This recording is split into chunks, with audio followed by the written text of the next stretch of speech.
Mr. Speaker, kung paano ma-ensure na magagamit yung ganong pondo kung magdadagdag pa ng galing sa unprogrammed appropriations. Ano po ba ang tinatanaw na plano ng paggamit natin ng pera ng Barangay Development Program? Wag na talagang i-grant yung unprogrammed appropriations para sa NTF-ELCAC, para sa Barangay Development Program.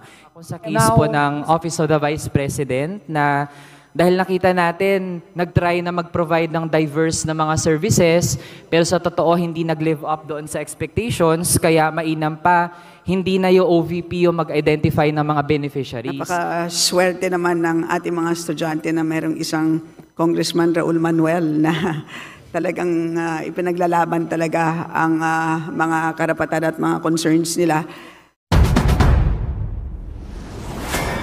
Hello, Madam Speaker. Good morning. Pati din po sa sponsor natin ngayon. Madam Speaker, sisimulan ko lang sa usapin ng Barangay Development Program ng NTF-ELCAC. Madam Speaker, kasi sa committee level na budget briefing, nabanggit po doon na posibleng mapondohan ang unprogrammed appropriations for this year para sa Barangay Development Program na ang amount ay 6.48 billion for the remaining months of this year.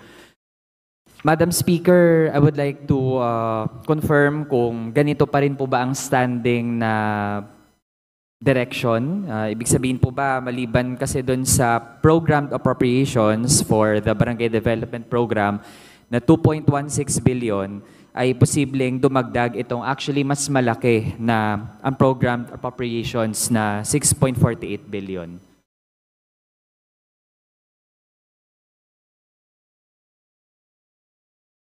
Yeah, tama po, Madam Speaker, Your Honor. Madam Speaker, I would like to ask dahil doon naman sa budget briefing for DILG, nalaman natin na as of August 2024 ay zero pa po yung accomplishment for this year ng Barangay Development Program ng NTF-ELCAC. Tapos ang sinasabi pong dahilan ay dahil hindi pa raw na a-access yung pondo para dito. And we have to note, Madam Speaker, na hindi naman yan puro mga hard projects or mga infrastructure.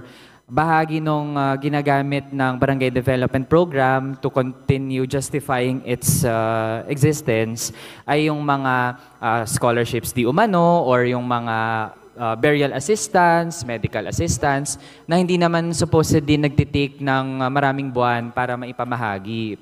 Kaya it's disappointing na ganon yung pace nung paggamit ng pera ng Barangay Development Program. So I'm wondering, Mr. Speaker, kung paano ma-ensure na magagamit yung ganong pondo kung magdadagdag pa ng galing sa unprogrammed appropriations. Ano po ba ang tinatanaw na plano ng paggamit natin ng pera ng Barangay Development Program?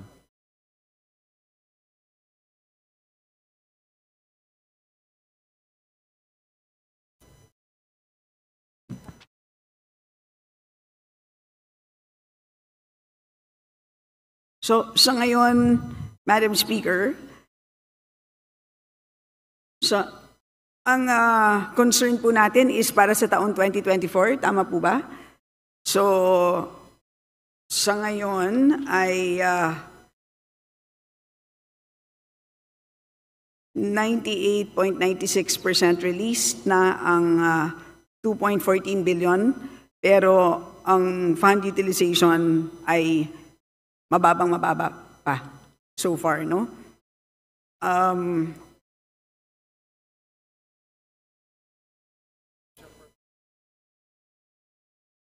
At ito, of the 692 projects, ito po ay, so 692 projects are in the pre-procurement stage, 173 projects are under procurement, and 20 projects are ongoing. And the remaining balance of 22.5 million covering the compliant projects of beneficiary barangays in Region 11, yun po ay currently being processed by the DBM. So yun ang, sa ngayon, yan ang status ng activities. That's noted, Mr. Speaker. So again, ang nabanggit po ay programmed appropriations pa lang na 2.16 billion, Mr. Speaker. Now, kaya nag-wonder ako kung nasa ganong stage pa lang yung paggamit ng pondo na yon, posible na matatapos yan lahat. Baka hindi lang next year, Mr. Speaker, baka hanggang 2026 pa. In fact, nung nag-allot ng pondo for the Barangay Development Program noong 2021, Mr. Speaker, na abot niya yung 90+% na paggamit ng pondo 3 years after. So given na ganito siya ka-inefficient, Mr. Speaker, I would actually question the wisdom na i-allot pati yung unprogrammed appropriations para dun sa Barangay Development Program. Ang isusulong ko nga, Mr. Speaker, na wag na talagang i-grant yung unprogrammed appropriations para sa NTF-ELCAC, para sa Barangay Development Program.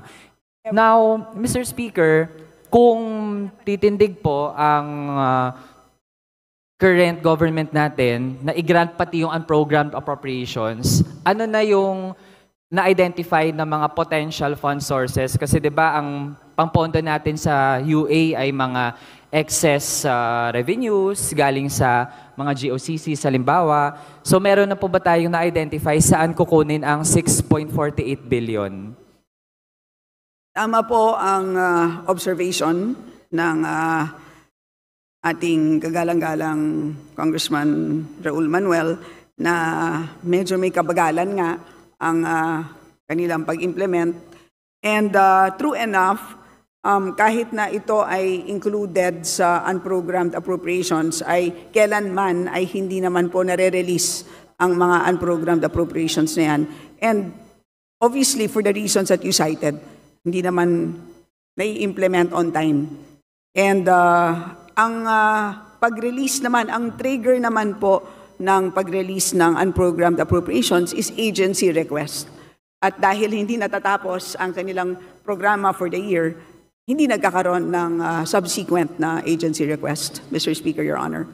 So, kung ganun ba, Mr. Speaker, posible pa rin na hindi mag-grant, pwedeng hindi mag-request, and eventually hindi din mag-grant itong 6.48 billion na unprogrammed appropriations para sa Barangay Development Program? Mr. Speaker, Your Honor, tama po yun. There's a very low probability kasi nga po at the rate that they are going sa pag-complete ng projects and at the same time, dahil meron na nga po tayong sistema ng pag-prioritize ng releases ng unprogrammed appropriation, mababa po siya doon sa release ng prioritization release. Okay. So that's duly noted, Mr. Speaker. And we really hope na hindi na nga talaga tayo umabot sa point na mag-grant pa yung unprogrammed appropriations para dito.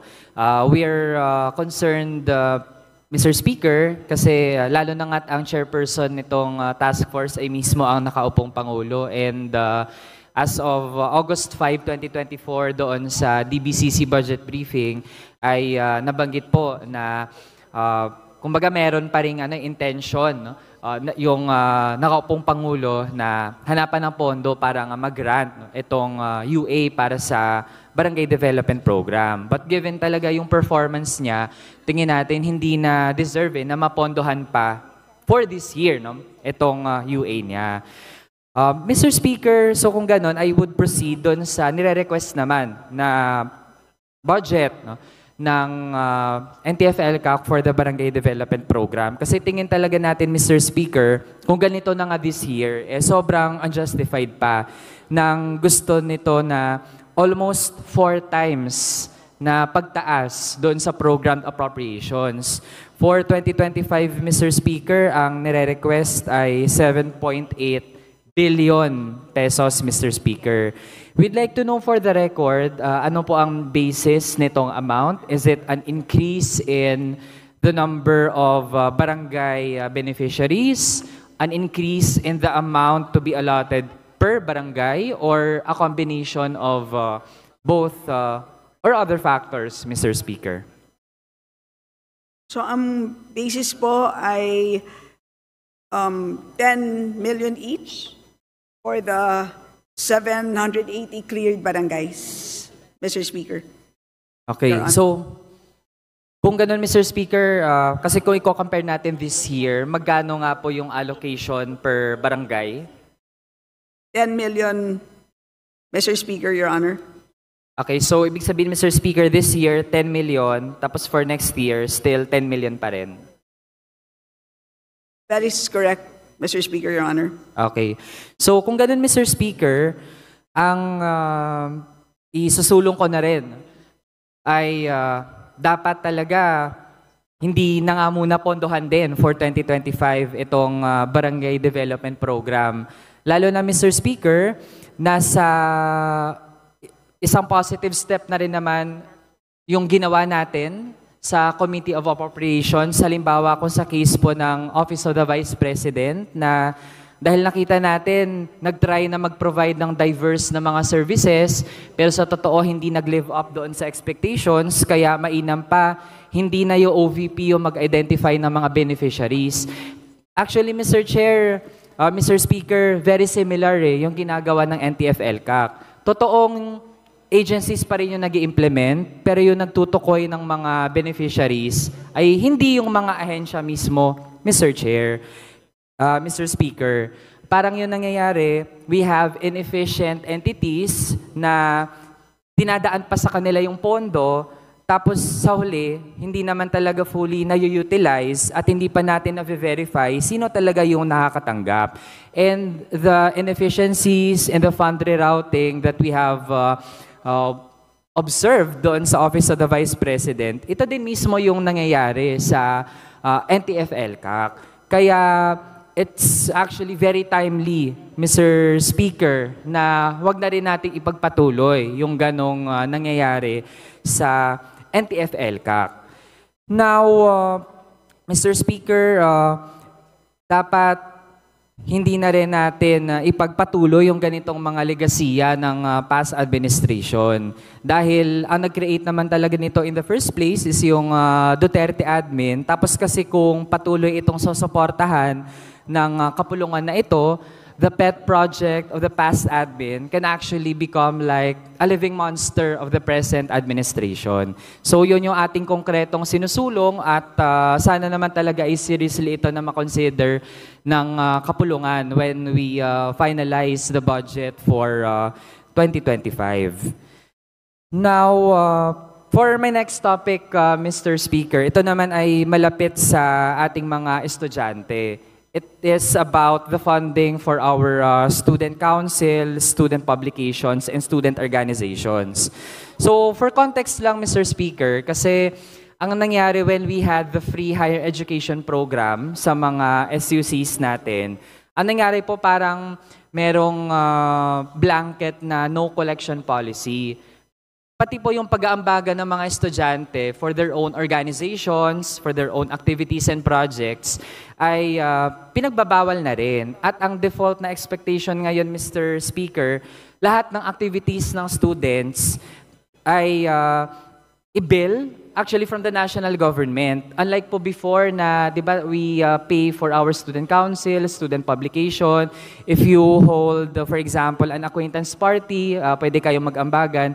Ngayon po dahil bawal, lahat talaga inaasa natin sa budget na napupunta sa SUCs, tapos magpa-process pa yung mga estudyante to access the fund from their school administration.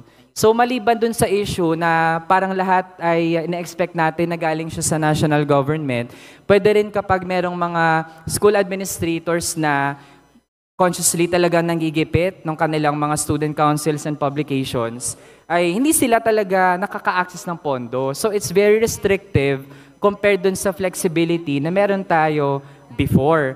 So we'd like to ask, ano po ba ang pagtingin, lalo ng ating economic managers, dun sa pagiging mas flexible ng funding for our student institutions? Na ibig sabihin, if some student institutions believe na pwede namang hindi sila fully umasa doon sa budget na galing sa national government na ida-download sa ating mga SUCs, mas okay po ba iyon? Bukas po ba doon ang ating economic managers? Lalo, for example, DBM?